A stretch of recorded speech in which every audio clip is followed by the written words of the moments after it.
Assalamualaikum everyone, welcome back to my YouTube channel. And আজকে আমরা কাজ করা হলো আমার এক্সিওর। আমরা আছি অটো এক্সপ্রেসে অ্যান্ড এখানে আমরা যে কাজটা করাবো সেটা হলো আমরা কার্বনেক্সের যে একটা ট্রিটমেন্ট আছে ব্লু কেম গ্রুপের, সেটা আজকে এখানে করা হবে। তো চলেন আগে দেখা যাক জিনিসটা কিভাবে কাজ করে, এরপরে কি কি কাজ করে সেটা পরে জানা যাবে। Let's go.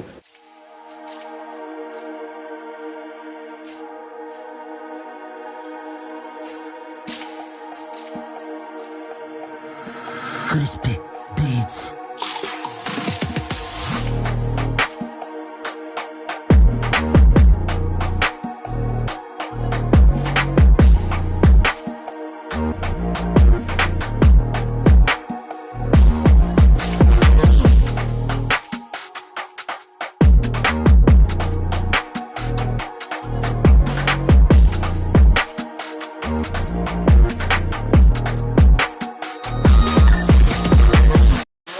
এখন দেখি যে ইঞ্জিনের মধ্যে কিরকম কার্বন ডিপোজিট জমেছে, যেটা আমরা আমাদের এন্ডোস্কোপ দিয়ে দেখবো, এন্ডোস্কোপ ক্যামেরা দিয়ে দেখবো। Let's see. একটা চেম্বারে দিলাম। এখন আমরা দেখতে পাচ্ছি চেম্বারের ভিতরটা, যেখানে দেখা যাচ্ছে প্রচুর পরিমাণে কার্বন এবং রাস্ট জমা আছে। যদিও আমার গাড়িটা বেশি দিন চালানো হয় নাই, বাট তাও দেখা যাচ্ছে এখানে মোটামুটি ভালোই কার্বন এবং রাস্ট জমা হয়েছে। এখন আমরা বাকি যে চেম্বারগুলো আছে সেগুলো একটু দেখে নিব কীরকম অবস্থা আছে।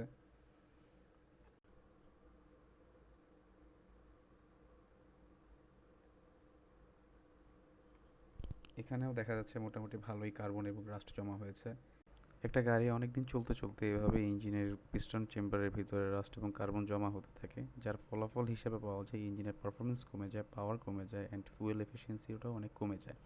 এখন এখানে দেখা যাচ্ছে ভালভের ভিতরটাও পরিষ্কার করতে হবে, কারণ এখানে অনেক কার্বন জমা হয়েছে।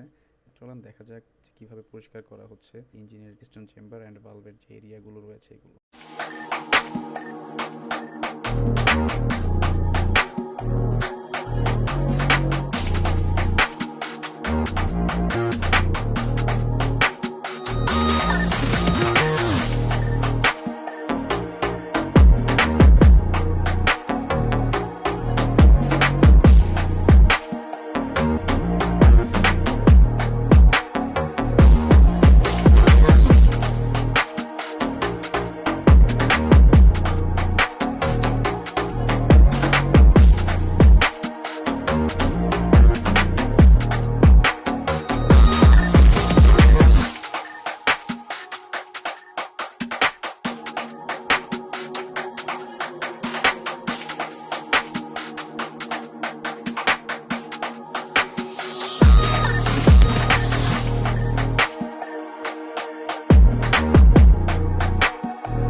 তো এখানে আসলে দেখা যাচ্ছে কেমন একটা ফিজ হচ্ছে ভিতরে।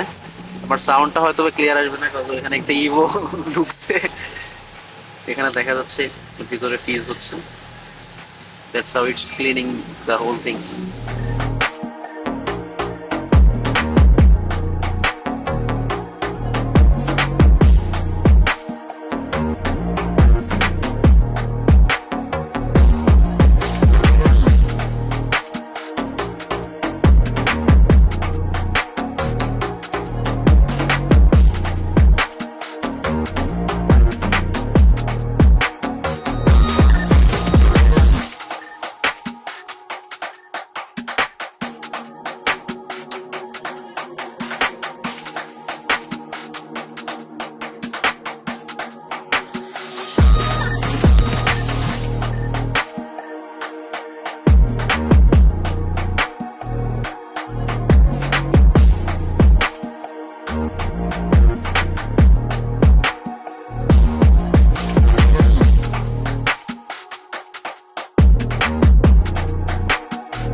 তো আমরা আসলে এখানে দেখলাম আপনি একটা স্প্রে করলেন। হ্যাঁ, হ্যাঁ, হ্যাঁ। স্প্রেটা করার পরে দেখলাম কিছু মানে একটু কি বলে এটাকে পিস টাইপের হচ্ছে। এক্স্যাক্টলি ওকে।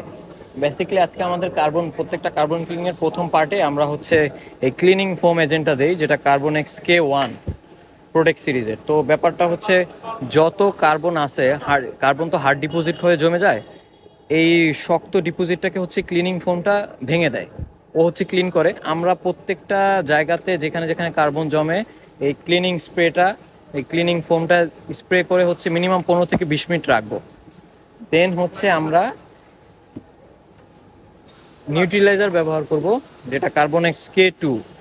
এই প্রোডাক্টটা হচ্ছে ওই ফোমটাকে ভেঙে দিবে, ফোমটাকে ভেঙে পুরোপুরি একটা লিকুইডে ট্রান্সফার করবে, যেটা আপনার পরবর্তীতে এক্সট্রাক্টর দিয়ে ওই কম্বাসশন চেম্বার, ইনটেক ম্যানিফোল্ড ওইখান থেকে হচ্ছে টেনে বের করে নিয়ে আসবো। এভাবে আসলে আমাদের এই CarbonX ক্লিনিং সিস্টেমটা ব্যবহার হয়, যেটা মোটামুটি আমরা বলতে পারি easy to use, plug and play just. সব থেকে মার্কেটে মোটামুটি সব থেকে কমে বা সব থেকে সহজে আমাদের এই CarbonX ক্লিনটা করা যায় একমাত্র আমাদের এই CarbonX সিরিজ দিয়ে। আচ্ছা, যদি এটার জন্য এই ট্রিটমেন্ট থেকে করাইতে চায়, এটার জন্য কি অ্যাপয়েন্টমেন্ট আগে সেট করে আসতে হবে? হ্যাঁ, কাজ এখানে তো মিনিমাম আমরা কোনো না কোনো ওয়ার্কশপে কাজটা করে থাকি, অথবা যদি আমরা হোম সার্ভিস দিয়ে যে হোম ডেলিভারির মধ্যে করে থাকি, তাহলেও আমাদের আগে থেকে জানাতে হবে, কারণ মিনিমাম এটা একটা সময়ের ব্যাপার। আমরা পুরো প্রসেসটা করতে 1 থেকে 1.5 ঘন্টা লাগে, যার কারণে আমাদের একটু আগে থেকে বলতে হবে। তাহলে এটা টাইম মানে আপনাদেরকে আপনাদের পেজে বুকেম টু বাংলাদেশ পেজ ইনফর্ম করলে হয়ে যাবে। এক্স্যাক্টলি আমাদের পেজে, আমাদের অনলাইনে যে কোনো জায়গায় টেক্সট করলেই হয়ে যাবে। তাহলে আমরা দেখি। হ্যাঁ, শিওর। পরবর্তীতে এই স্টেপগুলি দেখা যাক, লেটস সি।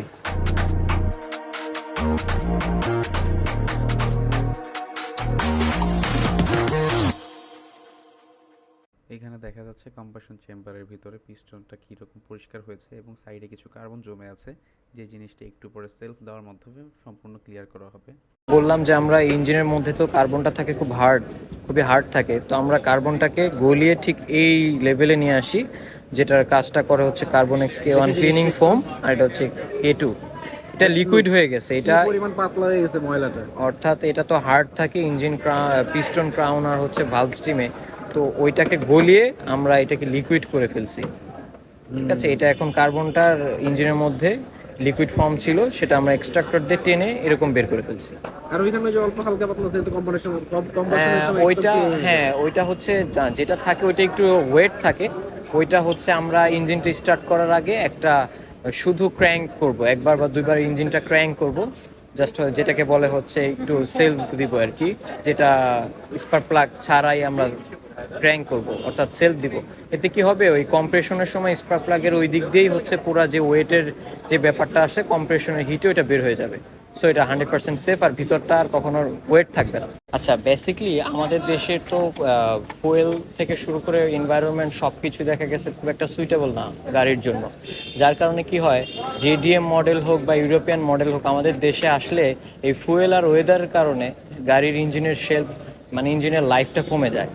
দেখা যাচ্ছে খারাপ ফুয়েলের কারণে, খারাপ ওয়েদারের কারণে ভিতরে কার্বন ডিপোজিটগুলি আস্তে আস্তে ইঞ্জিনের যে কার্যক্ষমতা আছে, পাওয়ার আছে, ফুয়েল এফিসিয়েন্সির যে ব্যাপারটা আছে, সব কিছু আস্তে আস্তে কমিয়ে ফেলে শুধুমাত্র এই কার্বন ডিপোজিট জমার কারণে। আমাদের এই সব কিছু ওভারঅল চিন্তা করে আমাদের নিয়মিত যদি আমরা এই কার্বন ক্লিনিংটা করি, তাহলে দেখা গেছে আমাদের ইঞ্জিনের লাইফটা বেড়ে যাবে, এটার ফুয়েল এফিসিয়েন্সি বেড়ে যাবে। আমাদের উচিত মিনিমাম একটা গাড়ি যেটা হচ্ছে 50 থেকে 60 হাজার কিলোমিটার চলে বা চলেছে, সেই ইঞ্জিনটাকে কার্বন ক্লিনিং করা আমাদের এই সার্ভিসের মাধ্যমে। দেখা গেছে যেটা আমাদের প্রত্যেকটা প্রোডাক্ট তো টিউবি নট সার্টিফাইড, সো এটা ইঞ্জিনের জন্য কোনোভাবেই হার্মফুল না, ইভেন এটা টেস্টেড। আর আমাদের সবগুলি প্রোডাক্টই তো মেড ফ্রম জার্মানি।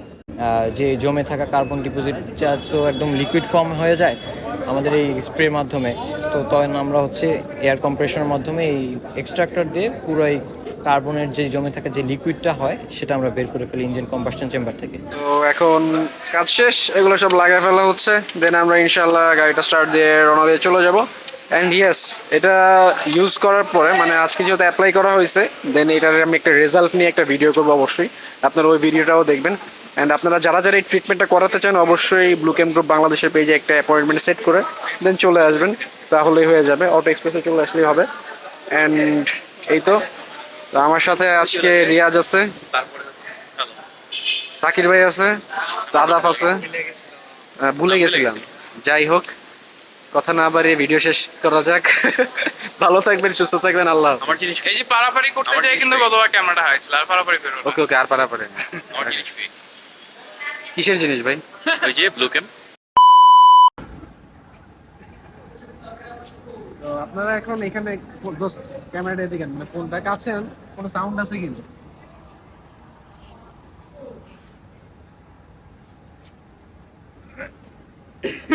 ফুল ভিডিওটা না, ফুল ভিডিওটা। এই আই অল্প একটু সাউন্ড আছে, হালকা ভাইব্রেশন আছে, বাবারে দিছে এটা। মানে আমি এখন বলছিলাম আমি আর পরে ভিডিও করবো, কিন্তু আমার এটা রেজাল্ট দেখে মানে আমি ভিডিওটা না করে পারতেছি না। আমি ভুলে গেছিলাম গাড়ি স্টার্ট হয়েছে।